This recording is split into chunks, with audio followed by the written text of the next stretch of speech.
Salut, on va parler de Louis Sarkozy qui était face au GG, au Grand Gueule. C'était aujourd'hui. On met la vidéo. Ça dure 24 minutes.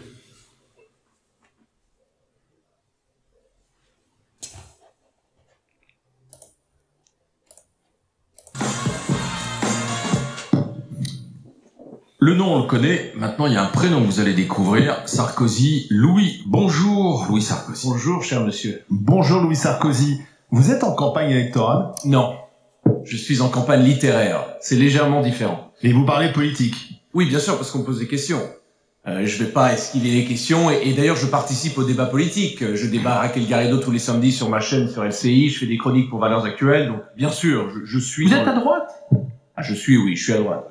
Profondément. Non, mais je repose ma question parce que la rumeur vous attend à Menton pour les municipales. Est-ce que vous serez candidat à Menton pour les municipales? Pour l'instant, je ne suis candidat nulle part. J'ai un objectif, c'est de vendre le plus de livres possible. Pardon de le dire si vulgairement, mais c'est la vérité. Et je veux une séquence littéraire réussie et je veux montrer à vous autour de ce plateau, mais aussi au pays, que je suis capable de produire quelque chose qui est sérieux. Vous voyez, c'est pas ma relation avec Napoléon, c'est pas ce que je cherche dans Napoléon. Le livre n'est pas sur moi. Il est profondément historique, littéraire. D'ailleurs, peut-être un peu ennuyeux. Mais quand on écrit un livre, c'est aussi pour parler de soi, même si on... Faut pas dire qu'il est ennuyeux si vous voulez en vendre beaucoup. Je sais, j'entends mon éditeur en train de gueuler à l'arrière. C'est pas la bonne stratégie. Mais pas ennuyeux, pardon, mais ce que je veux dire, c'est que c'est vraiment un travail historique. Vous voyez ce que je veux dire? C'est pas du tout quelque chose de personnel. C'est pas un outil de communication pour une stratégie politique. Non, et c'est pas, mais pas du tout. Non, pas du tout. Et c'est pas le sarcasme de Charles, j'en ai peur, je le sens coupé. Non, c'est pas du tout le cas. Et d'ailleurs, si je voulais faire un tract politique ou un livre qui allait faciliter un atterrissage politique, en toute honnêteté, j'aurais fait quelque chose d'un peu plus facile. Un livre de programme. Oui, parce que... Mais vous êtes, par exemple, vous avez votre carte chez les LR? Non. Non. Donc, non, je suis membre d'aucun parti, et d'ailleurs, c'est très facile de le démontrer parce que j'épouse parfois des causes et des opinions qui ne sont pas représentées pour l'instant dans la Quoi, base. par exemple? Non, moi, je suis pour la dépénalisation de certaines substances. Je suis relativement favorable à l'aide à la fin de vie. Je suis très libéral et donc je suis libre. Moi, quand j'aime quelque chose, je le dis. Quand j'aime pas, je le dis aussi. Mais parce que la droite en France, elle est sur les libertés. Elle est très conservatrice finalement. Elle va être contre l'euthanasie, contre la dépénalisation, contre vous êtes plutôt une droite américaine, comme on dit. Enfin, américaine, je trouve que c'est légèrement injuste parce que les gens que je cite comme des références littéraires, c'est Mill, c'est Basquiat, enfin, c'est des gens qui sont pas forcément américains. Et d'ailleurs, la France est la mère du libéralisme et qu'on dit que c'est très américain, je trouve que c'est un peu injuste. Oui, Benjamin Constant notamment. Oui. D'ailleurs, un adversaire de Bonaparte. Oui, on l'a oublié, mais je pense que l'époque ne change pas. Et tout ce qu'on argumente aujourd'hui en disant que les Français sont passionnés par leur service public, c'est vrai. Mais quand on leur explique aussi que les services publics peuvent être plus fins, plus efficaces, comme un athlète où on coupe un peu le gras qui pullule de cette immensité aujourd'hui qu'est l'État français, je pense pas qu'on choque les Français, bien au contraire, je pense qu'ils le ressentent. Didier, Charles, Florin. Ouais, bah, du coup, puisque c'est pas un livre de... Parce qu'on a un passionné de Napoléon Bonaparte. Puisque c'est pas un livre de programme, on va parler du livre. Moi, j'ai une question. Pourquoi avoir choisi de parler de Napoléon à travers le prisme de ses lectures et de la littérature? Parce que, enfin, moi, j'ai adoré l'œuvre de Max Gallo sur le Napoléon au quotidien, le jour, où t'as l'impression de vivre avec lui dans ses campagnes, et du coup, ce truc, alors, c'est un livre qu'il a lu, donc je le reprends, un peu chiant, et un peu long à lire, du coup, c'est vrai. qu'est-ce que ça amène en plus de l'analyser par la littérature? Merci de ta question. En vérité, il y a plusieurs raisons. La première, c'est que, je trouve que c'est un aspect du caractère de Napoléon qui était si important, son amour de la lecture, qui n'est pas très connu, premièrement. Deuxièmement, c'est un argument que je fais souvent. La roulotte de livres jusqu'au fin fond de la Russie. Parce qu'il embarquait sa bibliothèque quand il partait. Et même plus, parce qu'en Russie, il a avec lui la biographie de Charles XII de Voltaire, roi suédois qui, au milieu du XVIIIe, avait fait la même connerie que lui, avait envahi la Russie. Les Russes, comme toujours, avaient dit pas de grande bataille, on le laisse venir, on attend l'hiver, on lui tape dessus. Charles XII avait perdu son royaume. Et Bonaparte a le livre avec lui au Kremlin. Et Caulaincourt lui dit, mais sire, mais vous l'avez pas lu, vous comprenez pas. Et ils en parlent avec Caulaincourt et Bonaparte est complètement déconnecté, c'est la fin du règne, le pouvoir lui a vraiment monté à la tête. Et donc il perd complètement les manettes à ce moment-là. Mais il y a aussi quelque chose d'autre, et quelque chose de plus personnel. Je pense qu'on connaît tous quelqu'un qui nous explique qu'il n'a pas le temps de lire. Oh, j'aimerais beaucoup, mais vraiment avec le travail, vous comprenez. la vie de Napoléon Bonaparte enterre cette excuse à jamais. Lui qui se plongeait dans chaque micro-aspect de son règne et qui menait ses armées en personne était un lecteur obsessionnel et constant. Moi, je suis passionné de littérature et de lecture, je suis passionné de Napoléon, j'ai voulu marier les deux et faire comprendre aux gens qu'on pouvait toujours lire plus. Ouais. C'est n'importe quoi. C'est ceux qui vous disent j'ai pas le temps, c'est fini. Qui vous l'a transmis, cette passion de la littérature? Parce que vous avez 28 ans et on dit que cette génération, celle que vous représentez, c'est justement une génération Netflix plutôt qu'une génération bibliothèque. Je suis pas sûr que ça soit vrai. J'étais persuadé de ça. Et j'ai fait une interview pour une ancienne société il y a quelques années d'un écrivain américain qui s'appelle Joshua Cohen, qui avait écrit un bouquin qui s'appelle Le Livre des Chiffres en 2015, qui avait bien marché. Et je lui dis ça, mais est-ce que vous avez du mal avec les jeunes lecteurs? Il y en a de moins en moins, etc. Et il me répond deux choses. Il dit, il n'y a jamais eu autant de lecteurs qu'aujourd'hui, en termes de nombre brut et en termes de pourcentage de la population qui lit. Et deux, ça a toujours été quand même une minorité qui lisait. Et il me dit, alors je partage pas forcément cette opinion, mais je trouve que la réflexion est intéressante. Il dit, je suis pas sûr que j'ai envie de vivre dans un monde où tout le monde lit et médite sur Shakespeare, où les conducteurs de train méditent Macbeth. Je suis pas sûr que les trains arriveraient à l'heure, en fait. Ça a toujours été pour une minorité. Bah, ils doivent être là-dedans déjà. Oui, mais alors, du coup, je vais faire la psychologie à deux balles. Si vous le permettez. Votre père s'était attiré beaucoup de critiques quand il avait dit que la princesse de Clèves était chiant. Donc, est-ce que finalement, n'êtes pas arrivé avec un bouquin en disant, je suis pas mon père, donc j'arrive avec un livre sur Napoléon. Moi, je suis un lettré, contrairement à mon père, qui a dit que les livres, alors ça lui passait vous par-dessus n'avez les pas vos couilles. lunettes aujourd'hui, Louis. Non, j'ai mes lentilles. Ah, d'accord. Vous êtes un Dommage. observateur. Parce que ça rajoute. Charles, il faut Oui, mais alors, du coup, répondez déjà à ma question, s'il vous plaît. Oui, bien évidemment. Je n'ai pas du tout envie de l'éviter, bien au contraire. Je trouve que c'est une des plus grandes injustices faite face à Nicolas Sarkozy, c'est de dire qu'il ne lisait pas. Or, l'homme est un puits de culture.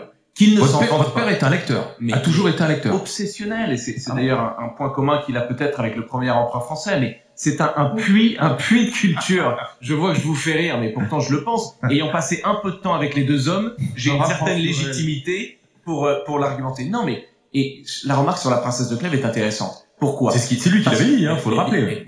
Voilà, moi, je trouvais ça chiant. Je pense qu'il y a des générations d'étudiants qui sont d'accord avec lui. On est d'accord. D'ailleurs, le livre n'appartient plus à l'auteur une fois qu'il est produit. Il appartient au lecteur. On a le droit d'aimer ou de pas aimer, de trouver quelque chose chiant ou pas chiant. Mais sur les romans du 19e, par exemple, je n'ai jamais rencontré quelqu'un qui a une aussi grande culture que lui. C'est vraiment quelqu'un qui a bu cette période-là et qui l'aime profondément. Alors qu'il n'en ait pas parlé, c'est une chose. Mais qu'on vienne pas Et pourquoi dire. ça l'a fait passer pour un inculte littéraire? Pourquoi les gens de droite, justement, parce que Chirac, il avait un peu ce truc aussi, c'est-à-dire qu'il passait pour le type qui lisait pas, etc., alors que c'était un des Qui plus grands buvait de la bière, connaisseurs de l'art asiatique, c'était quelqu'un de très cultivé, qui allait dans les musées, etc., et pourtant, il voulait, au nom vis-à-vis de ses électeurs, passer pour le type un peu beauf, un peu, qui lisait que des romans policiers, qui était un peu bas de plafond. Pourquoi, à droite, on n'assume pas le fait d'être lettré, cultivé, et Je sais pas. Cyril Hanouna a la même stratégie. Il est en réalité agrégé de lettres classiques, mais discrètement parce que voilà, il y a des enjeux. Allez-y. Non, mais je pense qu'il y a une vision erronée, selon moi, que si on est lettré, si on aime les romans du 19e, on est déconnecté du peuple, ça fait snob, etc. Je pense pas du tout. Pas du tout. Et d'ailleurs, c'est exactement ce qui s'est passé il y a quelques jours. Je faisais une de vos émissions sœurs, et un producteur en sortant m'a dit, bon, c'était super, mais la prochaine fois, un peu moins de références littéraires parce que ça fait très snob.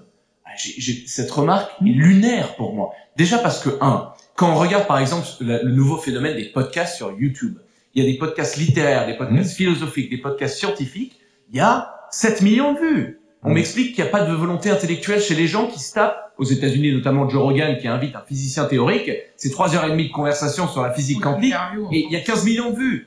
Et on m'explique que les gens sont cons, qu'ils veulent pas ça, qu'ils ne pensent qu'au foot. Je pense que c'est infantilisant et que c'est surtout pas vrai. Et que cette erreur chez les politiques de dire c'est soit le foot, soit la littérature. Prendre les gens pour les imbéciles. C'est une fausse opposition. Charles. Moi, j'ai envie de poser quand même une question qui fâche parce que sinon c'est trop facile. Je vous en prie. Non, et puis parce que j'étais frappé de voir les commentaires sur les réseaux sociaux. Il y a des gens qui vous aiment beaucoup, qui sont séduits par le personnage. Et il y a des gens qui sont agacés d'une part par le côté très massif du plan média, Oui. Il est vrai, on n'a pas vu ça depuis un petit moment quand même, un tel plan média. Bon, après je comprends que ce sont les émissions qui invitent et c'est un choix C'est intéressant. d'aller ou pas. intéressant ce que vous dites, parce que en vérité, je vais. Il n'a pas posé la question. C'est pas ça ma question. Oui, là, ça son retard. Non, mais ma question, c'est pas moi le plan média massif, etc. À la limite, on s'en fout de ça. C'est des stratégies. Simple, ceux qui choisissent leur petite émission, voilà. Non, alors j'abrège la question. C'est il y a un truc qui agace en France. Les gens en France n'aiment pas forcément les héritiers. Il y a des nuances, mais ils aiment pas forcément. Et il y a un truc qu'ils aiment, c'est le mérite individuel. Et il y a une valeur qui était très portée par Monsieur votre père, c'était le mérite individuel. C'est un truc qui a fait que beaucoup de gens ont adhéré à sa campagne. Qu'est-ce que vous allez faire concrètement qui montrera que vous choisissez pas la facilité et que vous allez vous aussi vous coller à cette exigence du mérite? Alors déjà, écrire un livre sur la culture littéraire de Napoléon n'est pas quelque chose de facile. Je ne dis pas du tout ça pour m'apporter des lauriers. C'est pas quelque chose de facile. Et c'est la raison pourquoi je n'ai pas voulu faire un livre qui était sur moi, sur mon histoire, parce que ça, exactement, je pense, ça participe à ce que vous dites, c'est-à-dire l'envie d'une facilité. Premier point. Ensuite, la question sur la méritocratie, la question est sur la légitimité, en toute honnêteté. Mais qu'est-ce que je suis censé faire? Vous auriez pu avoir un vrai métier, par exemple, au départ. Écoutez, malheureusement, je ne bosse pas dans une mine, vous avez parfaitement raison, je ne suis pas agriculteur, je ne travaille pas avec mes mains, vous non plus d'ailleurs, en toute objectivité. La question est simple, quelle est ma légitimité? Je trouve cette question déjà, un peu lunaire, et deux, posée à la mauvaise personne. Quelle est ma légitimité d'être invité sur votre émission? Mais c'est vous qui m'invitez. De publier un livre sur Napoléon. Mais c'est mon éditeur qui m'a Moi, je parle pas de la légitimité. De faire un débat avec Raquel Garrido. Moi, je réponds au téléphone. Vous voyez ce que je veux dire? Qu'est-ce que j'étais censé faire? Dire non, je vais être perçu comme l'héritier. Parce qu'il y a une curiosité. Pardon, mais Louis, il y a une curiosité. Mais bien évidemment. Il y a une curiosité parce que finalement, les Français vous connaissent depuis longtemps. Vous êtes le petit Louis qui souhaitait bonne chance à papa lors d'un congrès qui est devenu un peu légendaire puisque c'était la marche vers le pouvoir de votre père. Et c'est un moment important. On vous a vu ensuite à l'Élysée. On a suivi dans les pages People votre vie aux États-Unis, etc. Donc il y a une curiosité. Forcément, on se dit tiens, c'est le fils de Nicolas Sarkozy qui fascine toujours. Votre père, il fascine toujours. Il y a des gens qui détestent, des gens qui l'admirent, etc. Donc il y a quelque chose, il y a un transfert. Comme le dit Charles, votre difficulté sera de trouver votre place. Mais vous avez parfaitement raison. Alors déjà, ma difficulté est infiniment moindre. Vous voyez la facilité avec laquelle je peux exister dans le monde médiatique. On n'a pas de problème à trouver des invitations et Dieu merci, on n'a pas de problème à vendre des livres. Je serais quand même un sacré idiot de pas utiliser ça à des fins littéraires. Enfin, je veux dire, qu'est-ce que je suis censé faire? Dire je veux pas faire votre émission, ça fait un peu trop. La méritocratie n'y est pas. Ce qui est important dans la vie, c'est de saisir les opportunités. Excusez-moi, j'ai la chance de publier un livre. J'ai la chance de participer au débat d'idées sur LCI et dans Valeurs Actuelles. Qu'est-ce que je suis censé faire? Baisser l'accélérateur? Ne dire je vais pas le faire parce que ça va choquer les gens vont questionner. Mais pas du tout. Vous avez une opportunité, on joue chacun avec nos cartes. J'ai la chance d'avoir eu un privilège immense dans ma vie. D'avoir un nom qui est connu en France. Qui peut être aussi un fardeau. Qui pourrait être un fardeau. Non, en vérité, qui ne l'est pas. Sans illusion, je suis parfaitement au courant de pourquoi c'est si facile pour moi d'être invité sur ces émissions télé, sur votre émission par exemple, mais sans gêne non plus. Si c'était votre fils, vous lui diriez quoi? Non, fais pas trop ces émissions. Vous voyez ce que je veux dire? Il faut saisir l'opportunité. Il faut essayer. Louis Sarkozy, vous restez avec nous. Napoléon Bonaparte, l'Empire des livres. Le livre est aux éditions Passé Composé. Question Flora Guébali, Didier Giraud et Charles Consigny. Vous êtes avec nous jusqu'à 10h. À tout de suite. Napoléon est mort à Sainte-Hélène. Son fils Léon lui a crevé le bidon. On l'a trouvé. Ah, je vis Léon. Oui. Votre fils Léon. Charles Consigny, Didier Giraud et Flora Guébali face au GG avec Louis Sarkozy. Aujourd'hui avec son livre Napoléon Bonaparte, l'Empire des livres aux éditions Passé Composé. Flora Guébali. Madame. J'ai un peu suivi hier, il y avait un meeting de Bruno Retailleau et puis globalement la campagne Wauquiez-Retailleau en ce moment pour prendre la tête de LR. Moi, ça m'étonne toujours que depuis 2007, depuis l'accession au pouvoir de votre père, il n'y ait pas eu vraiment de renouvellement du logiciel de la droite. Moi, j'entends pas beaucoup de nouvelles idées. D'ailleurs, hier, les extraits que j'ai vus du meeting, on aurait pu écrire 2007 comme date et on n'aurait pas eu l'impression que c'était pas la bonne date. Comment vous expliquez que ce logiciel de la droite française ait du mal à avancer? Est-ce que vous pensez que il y a un lien avec le quinquennat de votre père et comment la droite pourrait avancer aujourd'hui? Je pense pas qu'il y a un lien. Ce que je dirais, c'est que sur le régalien et sur l'immigration, en vérité, la droite républicaine s'est fait complètement dépasser par l'Assemblement national. Et tout ce qu'on fait aujourd'hui, c'est qu'on puise deux, trois de leurs idées qui paraissent les moins radicale, et ça devient un peu notre programme. Et sur l'économie, on est tiraillé, en fait. Parce qu'on a une droite libérale, libre-échangiste, mais aujourd'hui, dans une époque Mercosur, par exemple, ça devient quasiment inaudible d'être comme ça. Et donc, il y a cette division au sein de notre école idéologique pour l'économie et pour le fiscal, et même pour le service public, parce qu'on a peur de s'attaquer à le service public quand on est français. Et sur le régalien, on se fait dépasser par le Rassemblement national. Je pense que idéologiquement, c'est là où il y a un problème de logique. Mais est-ce que Bruno Retailleau peut incarner l'avenir de cette droite? Je pense clairement qu'il y a un effet Retailleau, j'y crois assez fortement, pas parce que c'est moi, mais parce que son essor dans les sondages ne peut plus être débattu aujourd'hui, vous en avez parlé à maintes reprises. Ce que je dirais par contre sur le combat des chefs, et j'ai dit ça à quelques reprises déjà sur 2-3 de vos médias sœurs, vos médias collègues, le fait est que la légitimité de refonder un parti doit venir pas d'une nomination, mais d'un triomphe, d'une victoire. La guerre des chefs, pour moi, est une assez bonne chose, en vérité. Et d'ailleurs, je trouve qu'elle n'est pas assez virulente. Vous voyez ce que je veux dire? Qu'elle n'est pas assez forte. Il faudrait que ça soit un peu plus violent. Faut que l'on invoque comme... Moi, ce qui m'inquiète, c'est que le combat des chefs, ça finisse au coup du menhir, quoi. C'est qu'à un moment donné, le chef est définitivement écrasé. Mais regardez, pardonnez-moi. Mais Chirac, Sarkozy, enfin, ça arrivait avant. Il y avait des. Vous avez pas fini. Juste, vous n'avez pas fini sur le libéralisme et la question économique. Vous dites qu'il y a deux lignes qui s'opposent au sein de LR. Est-ce que vous pensez que c'est un parti qui a de l'avenir s'il n'y a même pas une ligne idéologique claire à l'intérieur? Oui, parce qu'il y a des partis qui traversent des zones de turbulence. Je pense que LR est dans une zone de turbulence. D'ailleurs, peut-être en sort, parce que si LR survit à la guerre civile ridicule initiée par M. Ciotti, je pense qu'on survivra à tout dans les années qui viennent. C'est pas impossible qu'il y ait une sévère refondation, mais je pense qu'avoir survécu à ça, ça montre que le truc est quand même fait pour rester. Sur le libéralisme, moi je suis assez convaincu que dans les années à venir, il y aura ce réveil libéral en France qu'on n'a jamais eu. On n'a pas eu de Thatcher, on n'a pas eu de Reagan, on n'a pas eu de Milei. Et si c'est possible en Argentine, l'analogie est dangereuse, parce que Dieu sait que c'est des pays différents, mais si c'est possible en Argentine, je pense que c'est possible en France, pour une raison simple. Parce que Milei fait quelque chose d'exceptionnel, qu'on aime ou qu'on n'aime pas. Il a complètement métamorphosé la culture de son pays. Pas seulement en gagnant une élection, mais il s'agite sur les plateaux télé depuis 2019-2018.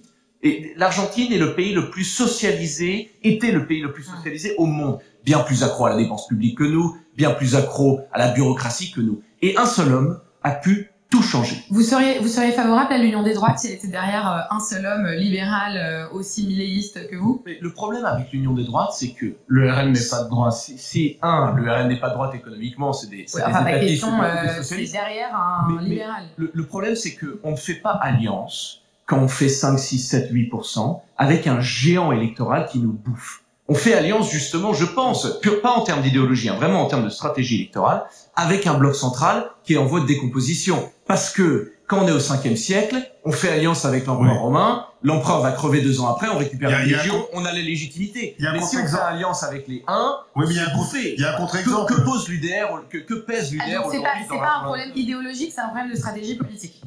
Pour mettre en place l'idéologie, il faut gagner une élection. Moi, je reviens. Donc vous n'avez pas de problème, vous n'avez pas de rupture profonde idéologique avec le RN. Je vais vous dire que sur le Rassemblement national, moi je suis pas un grand croyant du cordon sanitaire, le fait que c'est tous des fascistes, c'est pas vrai. C'est pas vrai d'ailleurs. Parce que si c'était vrai quand ils étaient 500 000. Non, mais parce que Marine Le Pen, elle a voté pour la constitutionnalisation de l'IVG, tandis que Bruno Retailleau a voté contre. Donc c'est vrai que Bruno Retailleau, quand il dit que lui c'est la vraie droite comparé à elle, il a pas tort. Et David Lisnard répond à cette question assez bien quand on lui pose la question s'il travaillera avec Marine Le Pen dès qu'elle arrête d'être socialiste. Et quand Darius Rochebard lui pose la question est-ce qu'il y a trop de fonctionnaires et de bureaucrates en France, elle dit ah non mais ça c'est des trucs de droite, vous voyez. Même elle se défend. Et Donald Trump, vous l'aimez bien?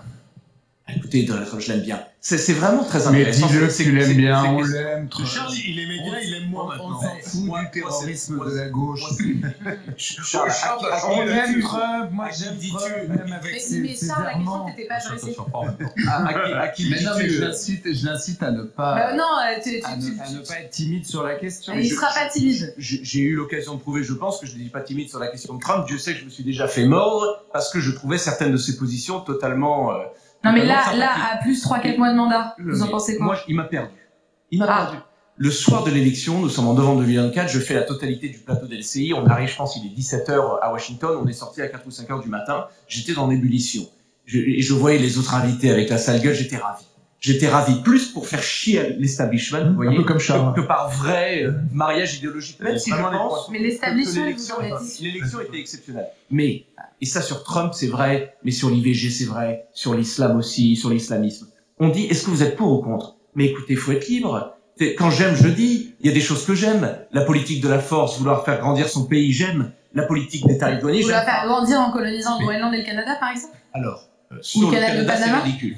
Sur le Canada, c'est ridicule. Et d'ailleurs, Donald Trump a seul détruit la droite canadienne. Oui. C'est pour ça que Il a fait gagner parle l'adversaire. de l'international réactionnaire, c'est pas vrai. Parce que l'écart des sondages entre la droite Non, mais canadienne donc, et la gauche non, mais est passé de 30 points à 2 en 3 mois. donc coloniser des pays, ça vous paraît un truc possible, quoi, en 2025. C'est C'est pas pour rien que vous écrivez sur Bonaparte. C'est pas la colonisation, chère madame. Le coup de pression. Ah, c'est pas de mis la par Donald colonisation Trump. de dire on va récupérer arracher le Groenland, le Canada et le canal de Panama? Bah non, l'achat par définition n'est pas une colonisation, premier point. Et deuxièmement, sur le Canada, tout le monde le sait, même les plus grands Trumpistes, que c'était plus un coup marketing qu'autre chose. Oui, ça ne veut bah, pas dire que c'est pas un oui. scandale. D'ailleurs, c'est ce que j'essaie de vous dire en disant qu'il a détruit Alors, la droite revenons en canadienne. France. Mais sur le Groenland, c'est différent, il y a plus de subtilité. On peut être contre comme Européen, mais il y a un vrai intérêt stratégique. Alors, revenons en France. Quel est le plus grand danger, Marine Le Pen ou Jean-Luc Mélenchon? Jean-Luc Mélenchon. Pourquoi? Parce que il y a une fibre révolutionnaire dans cette gauche qui est l'héritière du Parti communiste, qui est tout à fait dangereuse. Et je pense qu'on peut littéralement se poser la question que si ces gens accèdent au pouvoir, on se demande s'ils vont vraiment le laisser partir s'ils perdent des élections. Enfin, il y a quelque chose de profondément anti-républicain chez eux. Je ne suis pas pour qu'on bannisse ce parti. Et si demain on essaye d'interdire la France insoumise, moi je dois vous dire que je serai dans la rue pour essayer de l'empêcher. Parce que on bat ces gens pas en faisant des martyrs. On les bat avec les électeurs, avec les idées. D'ailleurs, je pense que personne ne fait gagner la droite comme la France insoumise. Ils sont très dangereux, mais c'est aussi un adversaire idéal à avoir. Marine Le Pen aujourd'hui, je pense, n'est pas une menace, n'est pas anti-républicaine. Elle se présente à des élections.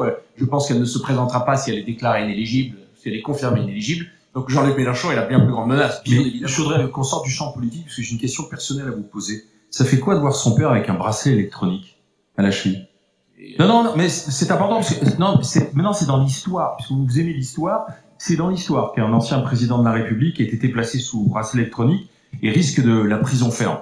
Donc ce sera peut-être une première en France, et là j'en appelle à votre sentiment personnel, vraiment. Oui, mais le sentiment personnel qui est le mien, je vais pas le partager avec vous sur un forum public comme ça. Ce que je vais vous dire, c'est que Nicolas Sarkozy a toujours été un combattant, s'est toujours défini non pas par ses périodes de paix et de tranquillité, mais par ses combats. Il est face à un énième combat, et je le trouve, comme d'ailleurs tous ceux qui connaissent, énergisé par ce combat, et en plus grande forme peut-être que jamais. Et je sais pas s'il va l'admettre, s'il l'admettra un jour, mais même dans cette difficulté-là, même dans ce combat d'une grande injustice, je pense que c'est quand même mieux que l'indifférence. Vous voyez ce que je veux dire? C'est Saint-Georges et le Une façon dragon. d'exister pour lui? Non, mais c'est l'homme qui s'est défini toute sa vie face à la difficulté. En voici une immense difficulté. En voici une immense injustice. Et d'ailleurs, je pense que la majorité des Français aujourd'hui ressentent ça, et ces cotes de popularité sont plus hautes qu'elles ne l'étaient il y a quelques années. Et les gens perçoivent aussi l'injustice. Ça vous fait souffrir? Bien sûr, mais qu'est-ce que vous voulez que je vous dise? On n'a pas de relation émotionnelle. Mais bien sûr que ça me fait souffrir. Mais je vous dis que ce qui me rassure, c'est de témoigner à quel point l'homme est un combattant. Vous avez pas de relation émotionnelle, vous avez dit? Bien sûr que j'en ai une, mais j'ai pas envie forcément de la partager avec vous. C'est quelque chose qui relève du monde intime, et je vais pas vous faire l'arme à l'œil, la déclaration émotive envers mon père. Ça ne concerne que lui et que moi et que notre famille. Mais ce que je peux vous dire, c'est qu'il n'est pas du tout affaibli par ça. Il n'est pas écrasé par ça. Au contraire, c'est une source d'énergie pure, cet homme. Et dans le combat, on sent que les volts s'augmentent. Ça vous choque que Bruno Retailleau il ait voté pour un amendement qui permet de réintroduire les thérapies de conversion pour les personnes homosexuelles en France? Moi, c'est pas quelque chose que j'aurais soutenu. Oui. Après, est-ce que ça me choque? Les gens ont des positionnements idéologiques différents. Monsieur Retailleau est un conservateur, est un chrétien, est un croyant, et c'est son choix. Je n'aurais pas fait le même vote. Mais vous revenez avec ce livre sur la bibliothèque de Napoléon Bonaparte, mais c'est vrai que la France a la nostalgie des grands hommes. Il n'y a pas un type de droite qui fait pas référence à un moment ou à un autre à De Gaulle. Bien sûr. Napoléon Bonaparte. Même ceux de gauche reviennent à De Gaulle. Et regardez Jean-Luc Mélenchon. Mais c'est ce qui manque. Pourquoi est-ce qu'on cherche l'homme providentiel en France aujourd'hui? Parce que la France, et la droite française particulièrement, est bonapartiste. Même dans le sport, elle est bonapartiste. C'est-à-dire qu'on ne fait pas comme les Italiens ou les Espagnols, des équipes avec 5-6 grands joueurs et qu'on soit autour de nous. On a besoin d'un Zidane, On a besoin d'un homme sur lequel on construit l'équipe. Et je pense que le triomphe de Bonaparte, et c'est ça la vraie leçon pour les politiques d'aujourd'hui, mais de toute époque, c'est le triomphe de la volonté politique. Quand on veut quelque chose avec lui, on peut le faire. Même s'il y a des blocus institutionnels, même s'il y a des blocages, etc., on peut faire bouger les choses s'il y a assez de volonté politique et une vraie légitimité électorale. Merci Louis Sarkozy d'avoir été avec nous. Dites-moi dans les commentaires si la vidéo vous plaît. Abonnez-moi à ma chaîne YouTube, Twitch, TikTok et Instagram. Mettez la cloche pour ne rien rater. Et je vous dis à la prochaine. À la prochaine.